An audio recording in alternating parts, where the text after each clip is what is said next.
G'day guys, Alex here from mycustomhotwheels.com.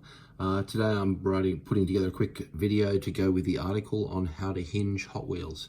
A couple of different methods that the article is going through. This particular video that I'm making goes with this hinge here, so that we can make hinging bonnets for, in this particular case, the little 510 Datsun. If you can't afford the RLC one, or can't find it like myself, just make your own. So you can see the hinge mechanism inside there. I just want to show you quickly in this video how we're going to do that. Full details again will be in the article, but basically what you're going to need for this is some round aluminium tubing. I'm actually using a smaller gauge one here than the one that's labelled here, but I digress. Anything's basically, the inside's about the same size as a Hot Wheels axle, so 0.08 millimeters. And you're also going to need some wire to make sure it's quite bendable but holds its shape. So quite thin gauge. Again, I apologize, I don't have the brand or the name of this. Probably some Christmas wire. I don't know, it's gold, but I digress. So one of the first things that you're going to need to do basically is cut two small sections of this little tubing to put on both the bonnet and the frame of the car. And then what we need to do is use the wire to create a little hook that can join the two together. So one of the first things I get asked all the time is, how on earth do you cut these tubing without crimping the end? And I myself struggled with that until I realized that the answer was staring right at us.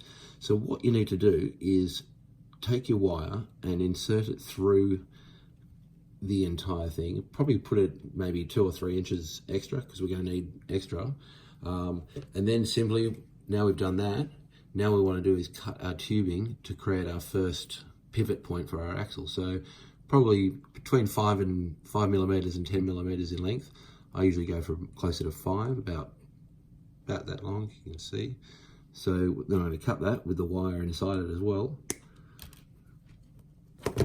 That now prevents it from crimping completely. So we can now push that through. And we now have our little bit of wire there. So then what we're going to do is we need to make the shapes on each side. So pull the wire through so that the tubing is about center. And then basically what you're going to do is this. I'll make the shape for one side, obviously, and then you just repeat it for the other side. So you want to make a loop that's probably fairly close. I use a Q-tip. I use the end of a Q-tip because it's soft and it's about the right. So I'll wrap that around like that. Take that out so it creates that shape like that. And then usually use a hard surface, so I'm going to use the pliers in this case. I'm going to place that against the end and just push down at 90 degrees. And what you in essence do is create a shape like that. So what we're going to do is do that on the other side as well. And you're going to end up with the lengths on each side, and then we're going to basically cut the wire and feed it through. Again, full details will be in the article because it's hard to explain on a video. Once we've done that, we've then got our pivot points for us to create a hinge.